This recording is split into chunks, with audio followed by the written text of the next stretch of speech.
Teacher, ഈ free ബീസിൻ്റെ രാഷ്ട്രീയം എത്രത്തോളം ഉചിതമാണ്? ഫ്രീ ബീസ്, സൗജന്യങ്ങൾ, കിറ്റുകൾ അതെല്ലാം നൽകിക്കൊണ്ട് ജനങ്ങൾക്ക് സ്വീകാര്യരാവാൻ ശ്രമിക്കുമ്പോൾ അത് എത്രത്തോളം ഒരു ജനാധിപത്യ സമൂഹത്തിന് സ്വീകാര്യമാണ്? അത് അല്ലെങ്കിൽ അധികാരം അവരെ അവഗണിക്കപ്പെടുന്നവർ ആ വിധത്തിൽ ദരിദ്രരാകുന്നത് കൊണ്ടല്ലേ ഫ്രീ ബീസ് സ്വീകരിക്കാൻ കാത്തു നിൽക്കേണ്ടി വരുന്നത്? ഒരു രാജ്യം അതിൻ്റെ പൗരന്മാരുടെ ജീവിത പ്രശ്നങ്ങൾ പ്രായോഗികമായി പരിഹരിക്കുന്നത് വരെ പ്രായോഗിക പരിഹാരം വന്നിട്ട് മാത്രമേ നിങ്ങളെ സഹായിക്കാൻ പറ്റുള്ളൂ എന്ന് പറയാൻ പറ്റില്ല. അതുകൊണ്ട് അത്തരം ഒരു ആസൂത്രണം നടത്തുന്നതിനിടയിൽ താൽക്കാലികമായിട്ട് ചെയ്യേണ്ടുന്ന ചില സൗജന്യങ്ങളുണ്ട്. അത് ചെയ്യുക തന്നെ വേണം. ചിലപ്പോൾ 1600 രൂപ പെൻഷൻ കൊടുക്കേണ്ടി വരും, ചിലപ്പോൾ സബ്സിഡി കൊടുക്കേണ്ടി വരും, സ്കോളർഷിപ്പ് കൊടുക്കേണ്ടി വരും പഠിക്കാൻ. അതൊക്കെ അത് ഔദാര്യമായിട്ട് കൊടുക്കുന്നതാണ്. ഫ്രീ ബീസ് അവസാനിപ്പിക്കണം എന്ന് ഭരണാധികാരികൾ പറയുന്നത് ധാർഷ്ട്യമാണ്. അത് അംഗീകരിക്കാൻ പറ്റില്ല. അതുകൊണ്ട് അത് നിലനിൽക്കണം എന്നുള്ള പക്ഷമാണ് എനിക്കുള്ളത്. അതുപോലെ വികസനത്തെക്കുറിച്ച് ടീച്ചർ ഇവിടെ പറഞ്ഞു. നമ്മുടെ സമൂഹത്തിൽ വലിയ മാറ്റങ്ങൾ ഉണ്ടാകണമെങ്കിൽ നിലനിൽക്കുന്നതിൽ നിന്ന് വ്യത്യസ്തമായിട്ടുള്ള ചിലത് ചെയ്യണം. ബ്രിട്ടീഷുകാർ ഉപേക്ഷിച്ച് പോയ ഇന്ത്യ ശരിക്കും ഒരു വെള്ളപ്പൊക്കം വന്നിട്ട് വെള്ളം ഇറങ്ങിപ്പോയാലുണ്ടാകുന്ന കര എങ്ങനെയോ അതുപോലെ എല്ലാം ഒഴുക്കി കൊണ്ടുപോയി വളരെ ദാരിദ്ര്യമുള്ള ഒരവസ്ഥയിലായിരുന്നു. നമ്മുടെ പ്രധാനമന്ത്രി ജവഹർലാൽ നെഹ്റു വളരെ അർത്ഥവത്തായിട്ടാണ് അന്ന് പറഞ്ഞത്, ഇനി അമ്പലങ്ങളോ ഒന്നുമല്ല വേണ്ടത്, അണക്കെട്ടുകൾ നിർമ്മിക്കട്ടെ. അണക്കെട്ടുകൾ നിർമ്മിക്കുന്നത് ആളുകളെ ഉപദ്രവിക്കാനല്ല, ഇത്രയും ആളുകൾക്ക് ഭക്ഷണം ഉണ്ടാക്കണ്ടേ. സോവിയറ്റ് റഷ്യയിൽ വിപ്ലവം നടന്നപ്പോഴും മഹാനായിട്ടുള്ള ലെനിൻ ആദ്യം ഭക്ഷ്യപ്രശ്നം പരിഹരിക്കാനാണ് ശ്രമിച്ചത്.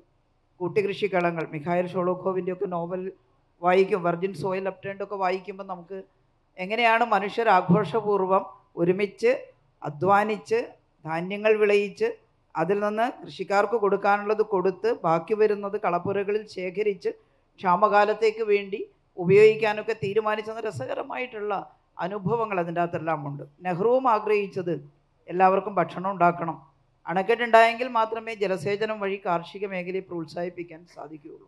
അതുകൊണ്ടാണ് അണക്കെട്ടുകളാണ് വേണ്ടത് എന്ന് പറഞ്ഞത്. എന്നാൽ ടീച്ചർ പറഞ്ഞൊരു വസ്തുതയുണ്ട്, അണക്കെട്ടുകൾ നിർമ്മിക്കാൻ അതിൻ്റെ കരയിൽ താമസിക്കുന്നവരെ ആട്ടിയോടിച്ചാൽ നാം ഉദ്ദേശിക്കുന്ന വികസനം ആർക്ക് വേണ്ടിയാണ്? ലോകത്തിലെ വൻ ശക്തികളിൽ മൂന്നാമതായതുകൊണ്ട് ഇന്ത്യക്ക് എന്താ ഗുണമുള്ളത്?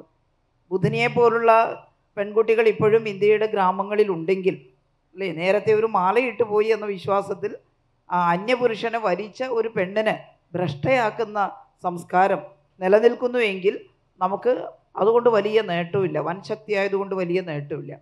മനുഷ്യരെ ദ്രോഹിക്കാതെ ചെയ്യാൻ പറ്റും. അതിന് നമുക്ക് ഡീസെൻട്രലൈസ്ഡ് ആയിട്ടുള്ള പീപ്പിൾ സെൻറ്റേർഡ് ആയിട്ടുള്ള പ്ലാനിങ് വേണം. വർത്തമാനകാലത്തെ ഒരു അനുഭവം എനിക്കൊരു ജനപ്രതിനിധി എന്നുള്ള നിലയിൽ പറയാൻ പറ്റും. ഞാൻ പേരാവൂർ MLA ആയിരുന്ന സമയത്താണ്, ഇന്നത്തെ മട്ടന്നൂർ പേരാവൂർ കോൺസ്റ്റിറ്റ്യുവൻസിയുടെ ഭാഗമായിരുന്നു, അവിടെ ഒരു എയർപോർട്ടിനെ കുറിച്ചുള്ള ആലോചനകൾ വരുന്നത്. നമ്മുടെ അന്തരിച്ചുപോയ EK നായനാരാണ് കണ്ണൂർ ജില്ലയിൽ ഒരു എയർപോർട്ട് വരണം എന്ന് ആഗ്രഹിച്ചത്. ഞങ്ങളെല്ലാം അതിന് വലിയ സന്തോഷമുള്ളവരായിരുന്നു. അന്നത്തെ ഒരു കേന്ദ്രമന്ത്രിയും നമ്മെ നന്നായിട്ട് സഹായിച്ചു അതിനുവേണ്ടി. അപ്പോൾ എയർപോർട്ട് ഉണ്ടാക്കാൻ സ്ഥലം എടുക്കണം, എല്ലാം അന്വേഷിച്ച് പിടിച്ചു വന്ന് എൻ്റെ വീട് നിൽക്കുന്നതിൻ്റെ പരിസരത്ത്, അതിൻ്റെ തൊട്ടടുത്തുള്ള മൂർഖൻ പറമ്പെന്ന് പറയുന്ന കാട് പിടിച്ചൊരു പ്രദേശമാണ്. പക്ഷേ അതിൻ്റെ അപ്പുറം ഇപ്പുറമൊക്കെ ധാരാളം ആളുകൾ താമസിക്കുന്നുണ്ട്. അവിടെ സ്ഥലം എടുക്കാൻ വന്നു. 2000 ഏക്കർ സ്ഥലം എടുത്തു കൊടുത്താൽ സെൻട്രൽ ഗവൺമെൻറ് എയർപോർട്ട് ഉണ്ടാക്കാനുള്ള പെർമിഷൻ തരും. വലിയ വാദഗതികൾ നടന്നു.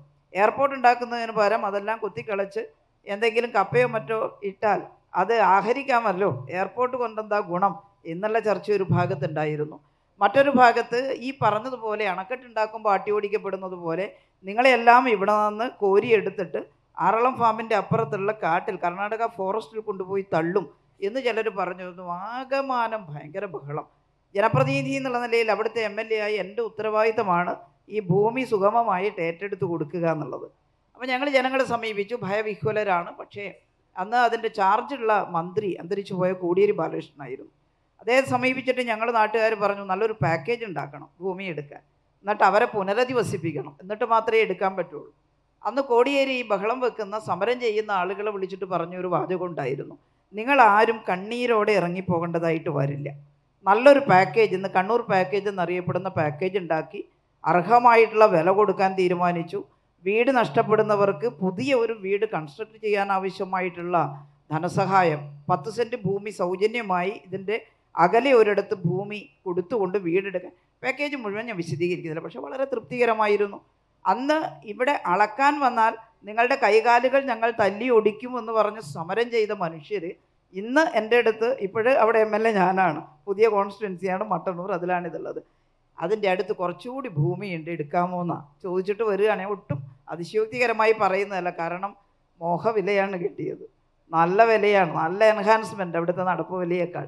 അപ്പോൾ അവരെല്ലാം ഇന്ന് കുറേയും കൂടി സുഖകരമായൊരു ജീവിതാവസ്ഥയിൽ, വളരെ പഴയ വീടുകളൊക്കെ ചോർന്നൊലിക്കുന്ന വീടൊക്കെ ഉണ്ടായിരുന്നവർ ഏറ്റവും ആധുനികമായ വീട്ടിലൊക്കെ താമസിക്കും. നിങ്ങൾക്ക് ആർക്ക് വേണമെങ്കിൽ അവിടെ ഒന്ന് പരിശോധിക്കാം. ഇതിൻ്റെ പേരും വികസനം എന്നാണ്. എന്നാൽ ഇവിടെ തൊടാൻ പറ്റില്ല, ആളെ കുടിയൊഴിക്കാൻ പറ്റില്ല, എടുക്കില്ല എന്ന് പറഞ്ഞ് മാറി നിന്നാൽ വികസനം വരില്ല. കേരളിൻ്റെ കാര്യത്തിലും എൻ്റെ അഭിപ്രായം അതുതന്നെയാണ്. ഇനി വരുന്ന തലമുറയ്ക്ക് PSC പരീക്ഷ എഴുതിയിട്ട് ഗവൺമെൻറ് ഓഫീസിൽ ജോലി കിട്ടുന്ന സംവിധാനം വലിയ ബുദ്ധിമുട്ടാണ് കേരളത്തിലും. എന്തുകൊണ്ടാണ്? നമ്മുടെ റവന്യൂ കമ്മി കുറക്കാനാണ് കേന്ദ്ര ഗവൺമെൻറ് ആവശ്യപ്പെടുന്നത്. റവന്യൂ ചെലവ് കുറച്ചാലേ റവന്യൂ കമ്മി കുറയൂ.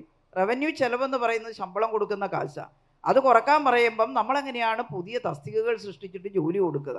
അപ്പോൾ പുതിയ സംരംഭങ്ങൾ ഉണ്ടാകണം, ധാരാളം ടൂറിസം ഡെവലപ്മെൻറ്റ് ഉണ്ടാകണം, മറ്റ് മേഖലകളിൽ അത്തരത്തിലുള്ള സ്വയം സന്നദ്ധരായിട്ട് സംരംഭങ്ങളൊക്കെ തുടങ്ങണം. അതിന് നമുക്ക് ആധുനിക സൗകര്യങ്ങൾ വേണം, ഹൈസ്പീഡ് റെയിൽ വേണം, അതുപോലുള്ള മറ്റ് സൗകര്യങ്ങൾ വേണം. അപ്പോൾ അതിന് ഭൂമി എടുക്കേണ്ടി വരും. പക്ഷെ ഭൂമി എടുക്കുമ്പം 1 ഇഞ്ച് ഞാൻ വിട്ടുതരില്ല, ഇവിടെ വന്ന് പോകാൻ ഞാൻ തയ്യാറാവില്ല എന്ന് പറഞ്ഞാൽ വരില്ല വികസനം. അതിന് പകരം അവർക്ക് മതിയായ അത്ര പുനരധിവാസം കൊടുത്തുകൊണ്ട് ആ വികസന പ്രവർത്തനം നടത്താൻ പുറപ്പെട്ടാൽ വിഷമമില്ല. അതുകൊണ്ട് ഈ വികസനത്തിന് വേണ്ടി ഭൂമി എടുക്കുന്നതും മാറ്റിപ്പാർപ്പിക്കുന്നതും രണ്ടായിട്ട് കാണണം എന്നുള്ളൊരു അഭിപ്രായം എനിക്കുണ്ട്. യമുനാ നദിയിൽ വെള്ളം പൊങ്ങുമ്പോൾ കരയിൽ താമസിക്കുന്നവർ മുഴുവൻ മറ്റെവിടെയോ ചെന്ന് വീഴുന്ന, ഭൂപരിഷ്കരണം നടക്കാത്തത് കൊണ്ട് ഉത്തരേന്ത്യയിൽ പലയിടത്തും ഒരു തുണ്ട് ഭൂമി സ്വന്തമായി രജിസ്റ്റർ ചെയ്ത് വെച്ചിട്ടുള്ള ആരും അവർക്ക് എവിടെ അവകാശം കിട്ടുക? അവർ കോടതിയിൽ പോയാൽ അവരെ ഭൂമിയായല്ലേ കോമ്പൻസേഷൻ ചോദിക്കാൻ പറ്റൂ. ആ കോമ്പൻസേഷൻ ചോദിക്കാൻ കഴിയാത്ത മനുഷ്യരെ അട്ടി ഓടിക്കുന്നത് ശരിയല്ല. അത് കേരളത്തിൽ എവിടെയെങ്കിലും ഉണ്ടെങ്കിൽ അതും ശരിയല്ല. അപ്പോൾ വികസനത്തെക്കുറിച്ച് വളരെ വ്യക്തമായ ശാസ്ത്രീയ കാഴ്ചപ്പാടുണ്ടാകണം. എന്നാൽ വികസനത്തിൻ്റെ പേരിൽ സാറാ ടീച്ചർ പറഞ്ഞതുപോലെ കണ്ണീരോടെ ഇറങ്ങിപ്പോകേണ്ടി വരുന്ന, എവിടെയെങ്കിലും ചെന്ന് വീണടിഞ്ഞ് ജന്മം നഷ്ടപ്പെട്ടു പോകുന്ന മനുഷ്യർ അതുണ്ടാവരുത് എന്നുള്ള അഭിപ്രായമാണ് വികസനത്തെക്കുറിച്ച് എനിക്കുള്ളത്. അത് നടപ്പിലാവണം എന്നുള്ളതാണ്.